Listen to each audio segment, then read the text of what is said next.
Welcome to Revive Ministries Podcast. This month, as we wrap up, is it's Mental Health Awareness Month. We're paying tribute in Revive Ministries, and the theme is remembering our names. Names hold a lot of value and personalize as an individual. This month recognizes Mental Health Month, and also all the it's not easy. It can be messy. It can be hard, especially those struggling, those navigating through all of that. I want to share that we have a new guest. His name is Collin Hughes.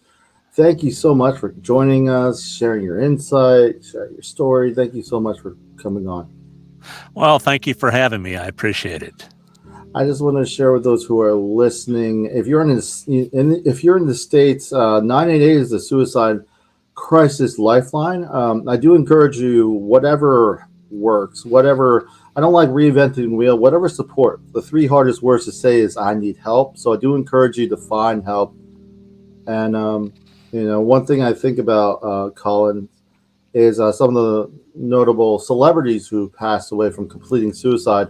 Robin Williams being one of them, and one of the things he said that was kind of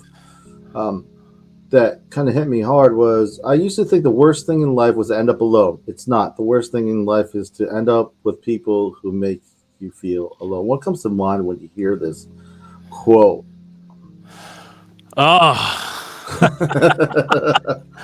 I don't know. It's a lot to unpack. Yeah, it really is. And I've been in a relationship like that before, so it is not easy. I can guarantee you that. Yeah, and it's hard to communicate this thing of mental health and what it means. A lot of times in families, we're having reunions and everyone's on their phone. No one's really communicating. So I know, right? Yeah, so it's not just proximity. I could be around a lot of people and not feel like anyone's really hearing me. And not to minimize this, but those who struggle with mental health today, who are struggling at this moment, this could be increasingly hard. I can't imagine how, if you can't talk to anyone, everyone's there, but you're like, no one hears me. I can imagine that being very difficult. I'd like to give a moment before we even go forward. This month has been a month of remembrance of not only mental health, but why is it important? The names, the people who are suffering, the families connected. I'd like to give you a chance to share your story a little bit with us, what brought you here, as we pay tribute to mental health awareness. Okay. Well, I've always been a guy who's gone after what I wanted in life. I had 3 dreams as a child: be a cowboy, be a pilot, be an actor.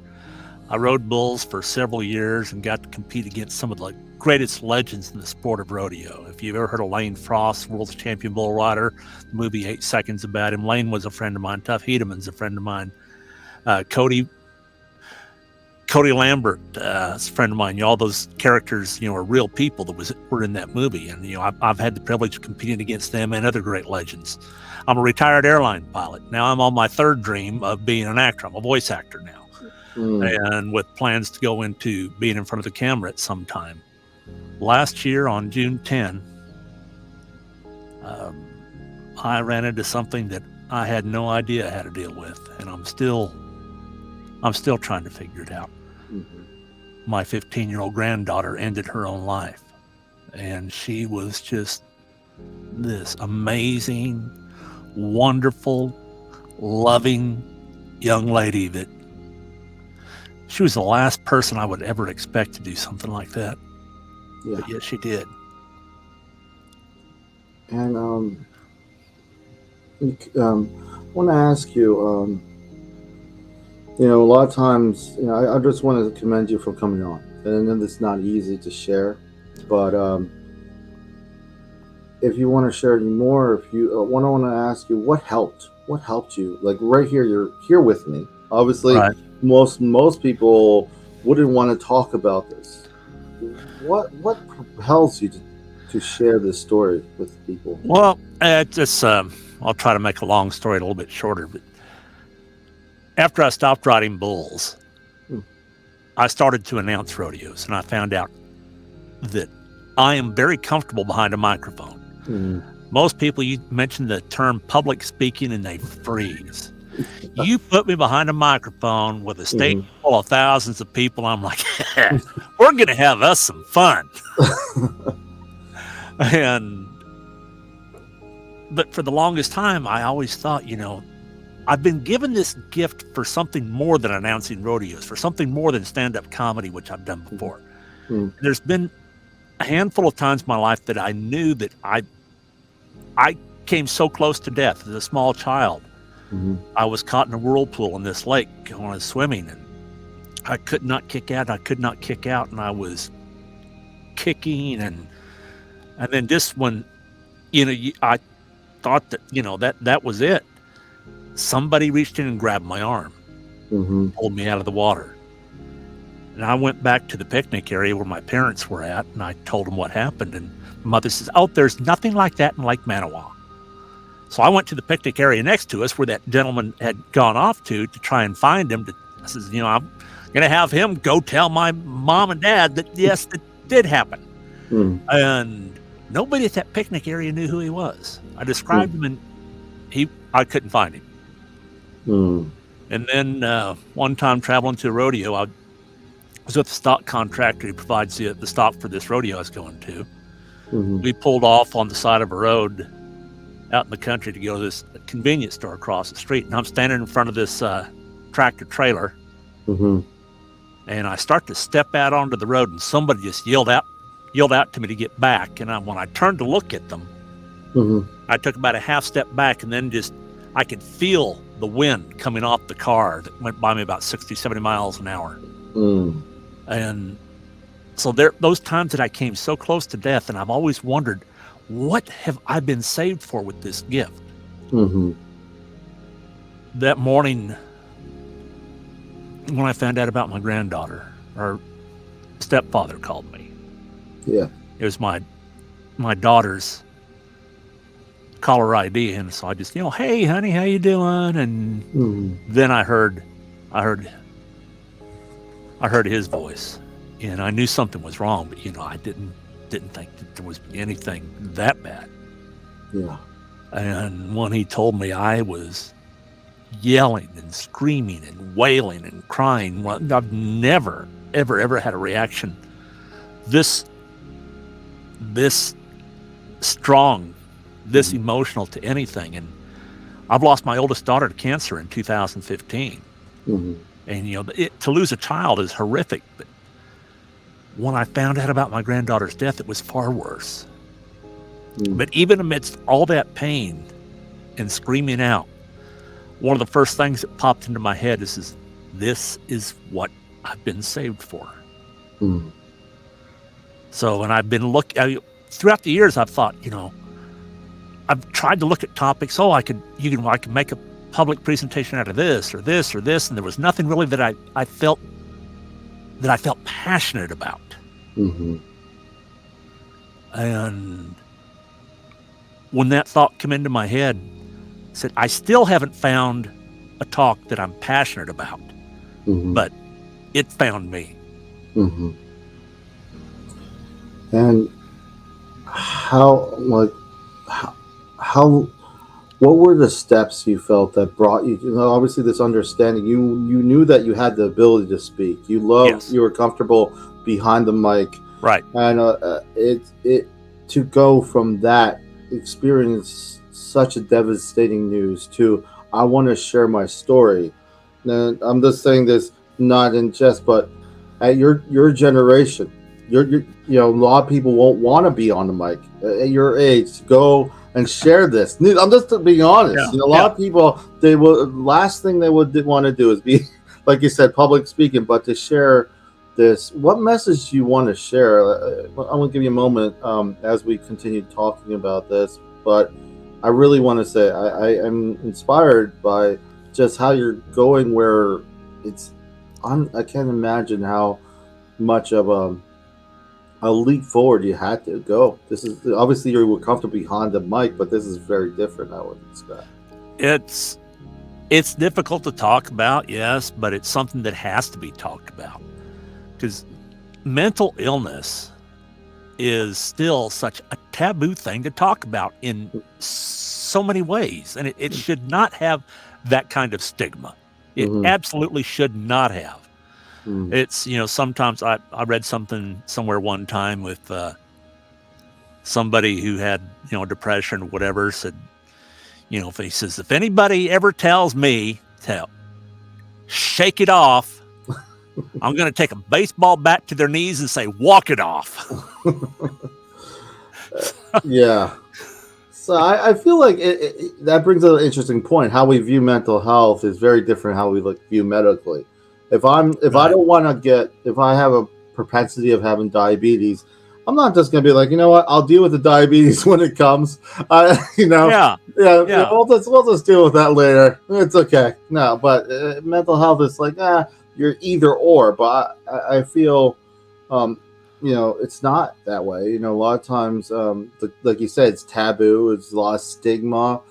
And I do appreciate this kind of where we're going. Albert Einstein, I like to use quotes. I'll just tell you that right now.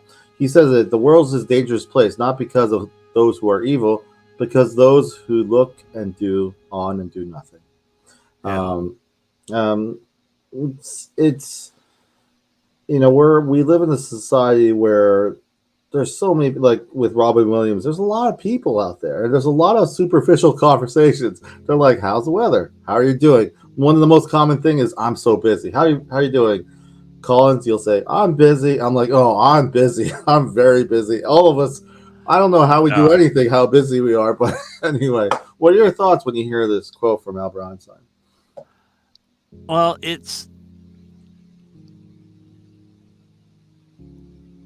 I took an online course from QPR Institute. Yeah. QPR is question, persuade, refer. And I think it's $30 to take this course, and you get a little certificate to print out. It says QPR Gatekeeper. Yeah. And as a gatekeeper, the tools that you are given is how to talk to somebody. And that's something anybody can do. Yeah. And it tells you how not to ask a question and how to ask a question. And it's like, if you think somebody's down, like say a couple teenagers, if one of them mentions it to that they're really having a bad day and they've actually thought about doing this, be like, yeah, man, you know what? I thought about doing it too, but I don't know. Or, they just say, they're really, really depressed. Well, you're not thinking about killing yourself, are you, man? You ask. One of the biggest myths surrounding the topic of suicide is that if you ask somebody, if you mention it, that it's going to make them suicidal. That is a myth. You ask directly, and there's different ways you can frame the question. It says, are you thinking about suicide? Are you having suicidal thoughts? Have you ever thought that you just don't want to wake up in the morning? And if you ask somebody straight out that's having those feelings, they're going to tell you. And then that's time to just listen, be there, love them, understand, and persuade them to get help. Yeah.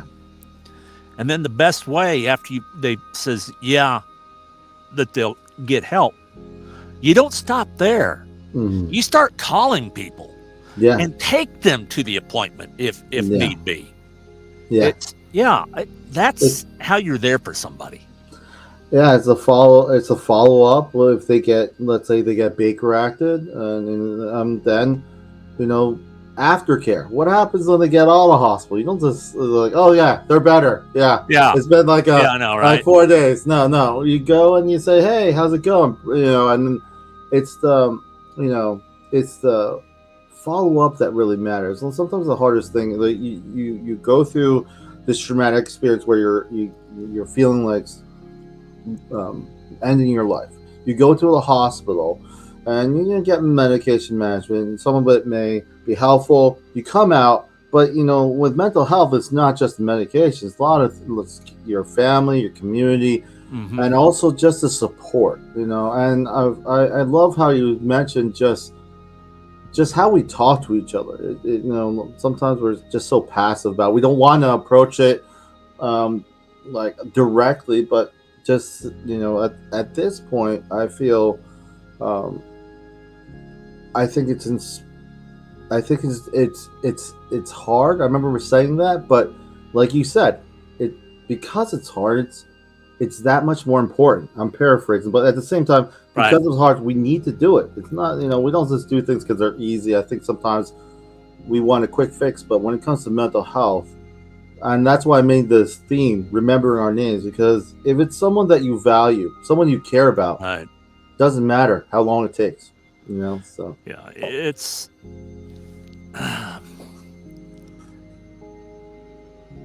Now I forgot what I was going to say. It's totally fine. No worries. Oh, okay. And there's some things to look for. Mm-hmm. Like, for example, if somebody all of a sudden, is just drinking alcohol, or any self-medicating in any way like that, that could be a very good sign that self-medication, that that they're having those kinds of thoughts. Mm-hmm. Or if somebody who's usually an upbeat person all of a sudden is acting depressed and not their normal self, that's an indication, that their depression is coming in. Or somebody who's really just who's having that depression all of a sudden just snaps out of it and they're really happy. Yeah. A lot of times that's an indication that they've made the decision to end it. Yeah. And so whatever has had them down is no longer weighing upon their shoulders. And I don't know if an experience I had when I went out for the funeral of my granddaughter was in Nebraska, small town in Nebraska. And this child loves swimming. She was a fish. When we took her on vacation to Hawaii, we had the privilege of taking her to an attraction, Swim with the Dolphins. And on my Facebook page, I've got a picture of her, in the water with the dolphins, her arms around it, and dolphins up here, and her face is right here with this big smile, and just loving it. When I posted that picture, though, I just a friend of mine, Donnie Gay, 8-time world champion bull rider, has never seen anybody in my family ever, and he saw this smile on my granddaughter's face in that picture, and he made the comment, says, "I'd know that smile anywhere." And I texted him, I texted him, I said, "Donnie, I can't tell you what that meant to me." And it was so powerful for me when he did that. But when we went out to the funeral, she had been working for a couple of years at this small town swimming pool because she just loves the water. And so I wanted to kind of trace the steps of her final day, and I went to the swimming pool. My wife and I did. And I was standing outside the pool next to a gate. A gentleman walked up, asked if he could help me. He was the pool manager, and I told him who I was and why I was there. He took me into the snack stand where she worked and said that she was training to be a supervisor in the concession stand.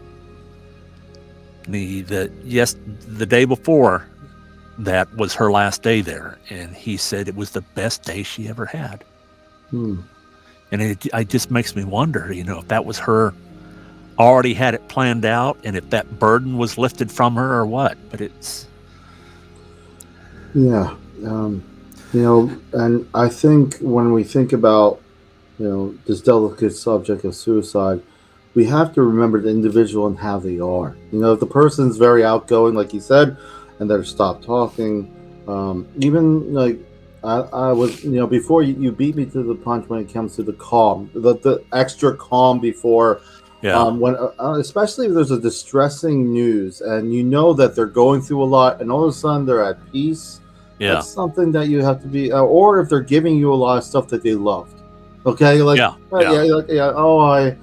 their prized possession. Like, hey, this is great. I want to give you this for all the appreciation. and also listen to what they're saying. And a lot of times it's a cry for help, and not as much as and I just again want to commend you for coming on, Colin. But I think this conversation of being intentional as we look at our friends, our family members, our coworkers, people at church, we don't just say, "Oh, he was a little bit different." Follow up, see what's going on. A lot of times we are busy. Like I was joking when I say, "Oh, how's it going?" "Oh, I'm busy." We don't even say it's okay anymore. We're like, "I'm okay." We say, "Oh, I'm busy." Make time. There's only 24 hours in a day. One call. Yeah. And a lot of times I think there's a stereotype, that somebody who ends their life, is somebody who's not successful in life, or they just, they're, druggies or, whatever. Mm-hmm. But most of the time it's somebody who is successful in life. Mm-hmm. With teens, a star athlete, somebody's been told all the time, you can do this, you can do this, you can do this, but hasn't really been told that, if you want it, work for it. Mm-hmm. You will fail along the way, and that's okay. Mm-hmm. As Michael Jordan said, his key to success was his failures. Yeah. Yeah. And a lot of times when somebody with this mindset that they can do everything fails, like an A student gets a C. Oh, my life is over. My parents are going to kill me. And they get so hung up on that. They don't know how to cope. They don't know how to deal with it. Mm-hmm. They haven't learned how to cope. And a lot of times it's people who are in an environment where they feel that they're not loved. Yeah. And I'm here to tell you that love and hope are still alive in this world. They most certainly are. We've seen so much negative garbage in the news lately, so much of it. And so many people are, they don't talk anymore. People, if you can disagree with somebody and still have love for them in your heart. Yeah. Yeah. You don't have to be angry at them or hate them or anything just because you disagree. Mm-hmm. And that's something that this world is missing. And that's something that's been that's what it was like when I grew up. You can disagree and that's okay. You don't have to agree on everything, for crying out loud. Yeah. And then some people, you can just feel that they're in environments where they don't feel loved. That's how I grew up. Mm-hmm. And for, let's say a youth, a teenager or something, if you feel that way at home, whether you are loved or not, but you just feel that you don't have love in your life, go somewhere where you can find it. Don't go to your friends at school and say, yeah, man, yeah, I felt that way too. Go down the street, go to a church, go to a synagogue, go to a mosque, go to a youth center, go any place where there's an adult there who can teach you how to cope and who can tell you that you are loved. One thing that I found very, at least helpful from my experience working in the mental health field also is that accountability is not a bad word when it's a safe place. I think we need to create more safe places out there where I want to be better. Well, I'm going to fail a little bit, but I have positive people around me that say, hey, you know what? You're going to fail a lot more, but you know what? We're going to learn from this. And I think that mentoring, that safe place, that's why I said in the beginning, 98 number is great if it's something that's helpful, but also I don't like reinventing the wheel. Find what resources are near you. If it's a church, pastor, someone that you have a hobby, that you're in a positive environment. A lot of times when we don't ask for help, it's because we don't feel we can. So I do like what you're saying, what you're sharing.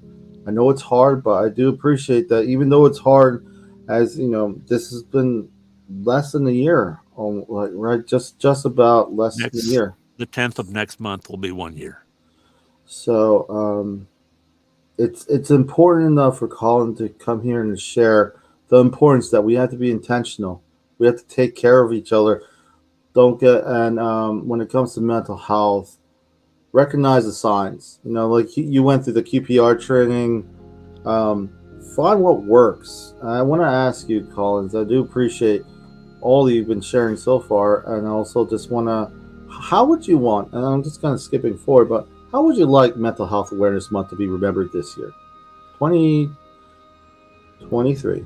It's been just. What would you want people to remember when it comes to mental health? That it's not just a month. Yes. That mental health awareness shouldn't just be out there in 1 month.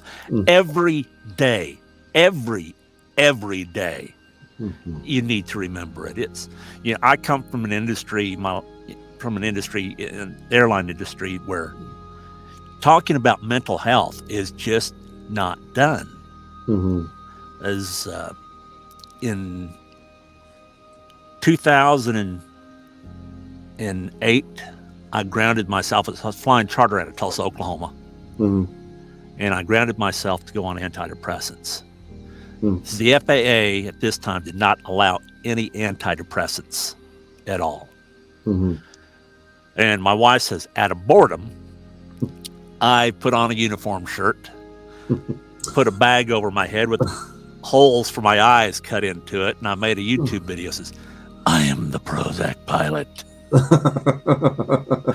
And then in, I can't remember, was it 2010 or 2011, the FAA came out with the announcement that they were going to have 4 different antidepressants that were approved for use by pilots. And I had media outlets from all around the world contacting me. So I've been on CNN, I've been on Inside Edition, CBS, Good Morning, all different kinds of shows like that. But still today, to get to that point where a pilot can go on antidepressants, it takes forever. It's going to be 1 to 2 years before you even get a letter back from the FAA says, okay, now you get to go take some tests that are going to cost you thousands of dollars. Then if you pass those tests, we'll write you back and tell you whether you can get your medical or not. And then if it's a yes, well, have no clue how long it's going to take them to get back with you. And if they say that you're approved, you have to do those tests every single year. And right on the FAA medical certificate application, there's, have you ever had this? You got to answer yes, no, yes, no, yes, no. And one of them is talking about mental health, including depression. And I am the only pilot that I know of that I would check that box. Yes. Give you an example of how bad it is. There was a young man a few years ago from Chicago. He was going to school at University of North Dakota in their aviation program. He was a private pilot at the time and working on his other ratings to go on to be a professional pilot. And he was going on a solo cross country one evening.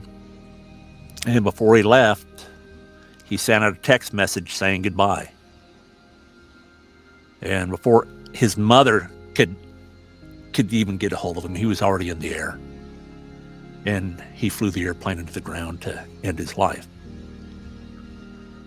And one of his roommates, very close friend, was really understandably having a very difficult time trying to cope with this. And his father, an airline captain, was talking to him on the phone after this, and the young man told his father that he was going to go see a counselor to try and get through this. And his dad just outright says, don't do that, you'll end your career. Because that's reportable on the FAA application, which, to me, if you want to get counseling, I don't see why you got to report it. It's stupid. That's the fear. That's the fear that these young people coming into aviation have, is they are terrified that their career will be over before it even begins. But in my opinion, so what if it is? One of the things I've learned in life is that people identify so much with their job. Like when I was a young man, it's, I'm a bull rider. That's right. I'm a bull rider. I'm a bull rider. When I'm flying, I'm a pilot. Yeah, I'm a pilot. But you know what? That's just what you do. That's not who you are. Who you are is a son, a father, uncle, a grandparent, or sibling, or on and on and on like that. Child of God. It's that's who a person really is. It's not the job that makes you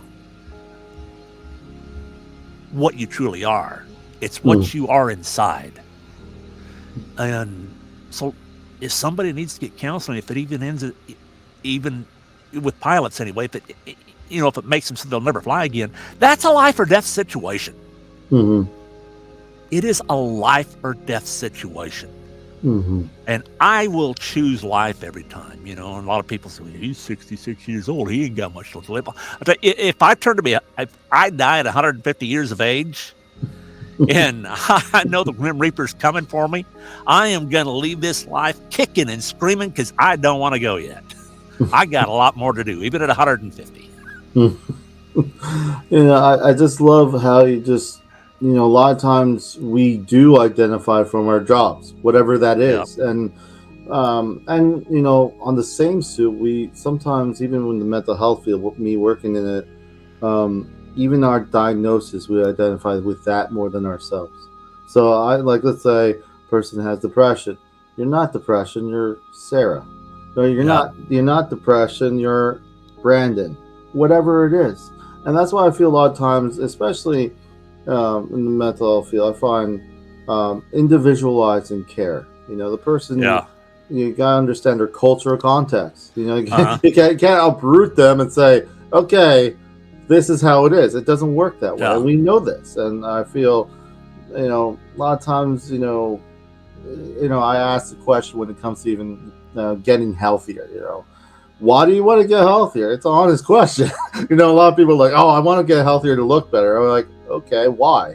Because if you go down that circle of whys, you end up saying, maybe because I want to, my past family history wasn't very good. I want to be around for my daughters, whatever, so it becomes a little bit more real, more personalized. And usually those kind of goals are more sustainable because it's you. It's not someone else's generalized. I have a friend, you might have heard of him, Alan Osmond, the Osmond brothers. Alan has something that he has muscular dystrophy, and he has a saying that he's used when he's talked about it before. He says, I have muscular dystrophy. It does not have me. Yeah. And I think that is so powerful. I think it is. I think when it comes to whether it's a job, whether it's your diagnosis, a lot of times we forget the individual. I think in the mental health field, at least for what I feel, is when we remember the individual, especially your family member, friend, a lot of times the support, it becomes more than a should have. A lot of times there's a lot of generalization. This shouldn't happen. Oh, the resources aren't all there. So what? So I don't know, if it's a bunch of should-haves, it becomes a very negative conversation. How about we just talk about what we can do? What can I do? Absolutely. So I want to ask you, as we kind of go towards the end, I want to ask you, remembering our names. It's a theme that I kind of felt really spoke to me. When you think of the theme that I just made this month, what does it mean for you when it says remembering our names? I know we kind of are touching on it, but what would you like the people listening when it comes to Mental Health Month? Why does it matter that we remember people's names? Well, two things that come out. My daughter, when she was told the news that she had 3 to 6 months to live with her cancer, and two things that she told me is that she was afraid to die, and she was afraid that no one would remember her. And I wrote lyrics to a song around that, but I still got to find somebody who can put the melody to it. And it's, about the conversations that my daughter and I, Amy and myself had about that. Mm-hmm. And I call it, says, Daddy, I'm afraid to die. Mm-hmm.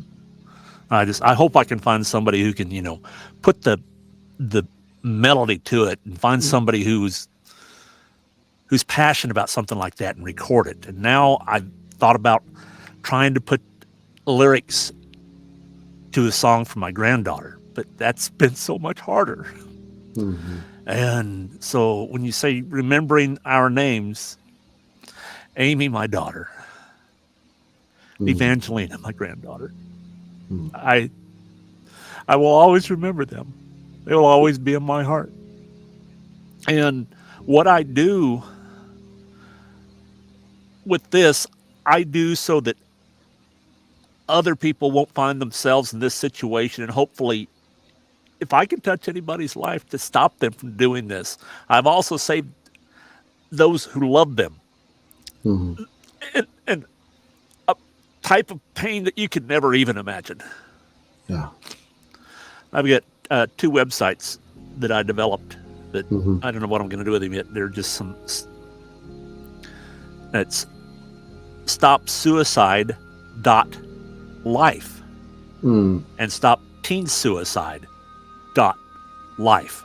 And on the first page, I wrote a little essay, if you will, about a serial killer that lurks in the shadows, named Suicide. At the bottom of that page, I have a video of when we were in Hawaii with my granddaughter. We just come from a luau, and she was getting all excited. We had 2 rooms. We had a 2-room suite.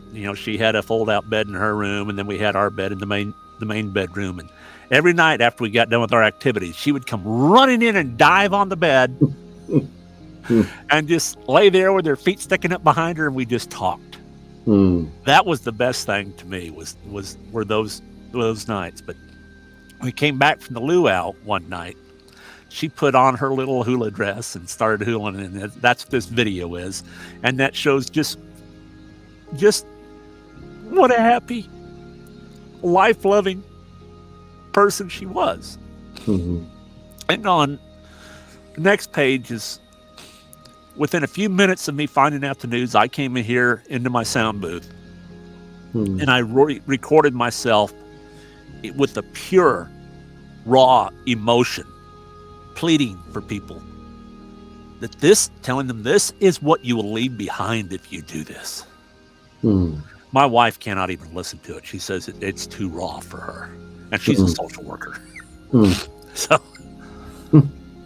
So I just, again, I really want to thank you, Collin, for sharing, and those people who are listening. The websites that you mentioned, and I'll get that later. I could put in the notes for those who are listening. Also, any final thoughts as we wrap up, Collin? You've shared so much. You've done, it's been inspiring hearing from you. Anything you want to share as we wrap up? The big thing is, there's love and hope in this world. If you don't have it near you, go out and find it. Live your dreams. Do what you love and love what you do. If you are struggling with mental illness, don't be afraid to ask for help. It could literally be a life or death choice. So please, if you need it, don't be afraid. Mental illness is just what it says. Illness. It is not I'm just in a bad mood. No. It is an illness. Get treatment. Learn how to love. I didn't learn how to love until I was, my wife is 17 years now. And good answer. And then my granddaughter.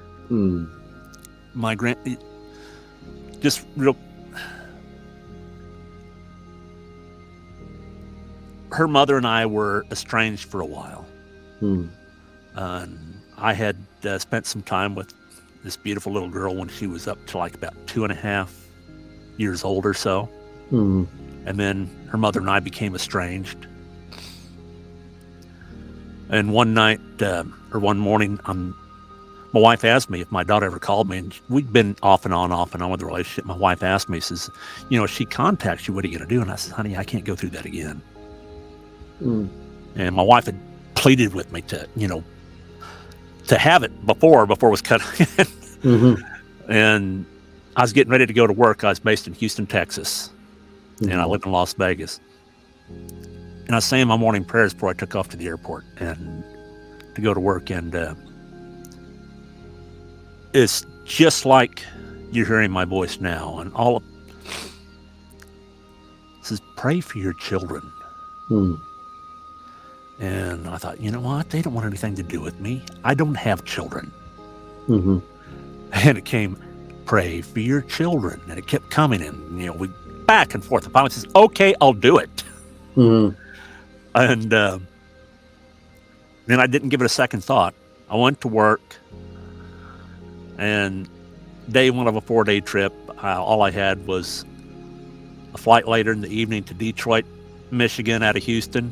And the next morning, flew back to Houston, and I had some flights after that. I'm walking up the jetway after my first flight of the day on day 2, and my phone rings. It's a number wasn't familiar with, and it was my daughter. She'd been divorced. Her husband had custody of my grandson, whom I had never met, was living in Florida, and my daughter was living up in the Northeast with my granddaughter I haven't seen for several years. And the children's father was in an automobile accident, killed. And my grandson, whom I had never met, was hanging on by a thread for dear life in the hospital.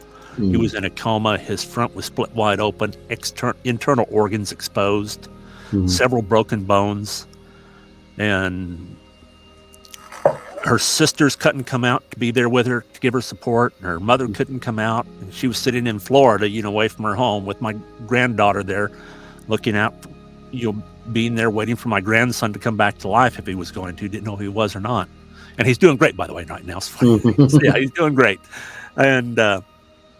And she just told me what happened, and that she needed somebody there for support. And I says, I'm on the next flight. And I didn't list for a jump seat or standby. I bought a seat to get there. And the relationship has just blossomed since then. But every time, I'd take Evangelina with me, so my daughter could have some time alone to rest and stuff and not have to be worrying about everything else. And every time this girl would say something, I always expected her to say something like, well, Grandpa, where have you been? Why haven't you been here, Grandpa? She just accepted me. And she loved me. She just loved me. And that's one of the ways that I truly learned about unconditional love, is through this beautiful, beautiful child. And, I just want to say, I really do commend you for continuing that work, continuing to share. When it comes to this month, I wish we didn't have to remember months like this. We just knew that, when it comes to mental health, it's important. When it comes to those who are struggling, it's important. When it comes to connecting, it's important. I want to just commend you for connecting with us, sharing your story. I can say I'm praying for you, Collin. I'll be praying for you. You take care. I also want to say thank you. All the things that you mentioned, we'll put it in the notes. And those who are listening, I do want to just invite you to look at the person next to you. Look at the people who are around you. And, appreciate them. A lot of times we kind of get caught up on the negative. Remembering people are human. That's one thing I love about comedy, is kind of stretches the gray area of comedy, of humanity, of how how unimpressive but impressive we are. Yeah. We're one of those weird people when it comes to that. But it is also kind of freeing. I once said also that those people who are stressed about what's complete, like feeling like a failure out there, I would say most right now, even everyone's unfinished if you really think about it. When Right. it comes, our lives are completely perplexed and unfinished, but at the same time, it's a journey. It's and I do find the right people, like we said before. I appreciate you, Collins. I appreciate you coming on and sharing. Thank you for having me. I greatly am thankful to be here. And I just want to share with those who are listening to remember to stay updated with Revive Ministries by reviveministriesfl.com. This is goodbye from Revive Ministries, leaving you with this last quote from Bryn Brown. He says, "Vulnerability sounds like truth, feels like courage. Truth and courage aren't always comfortable, but they never weaken."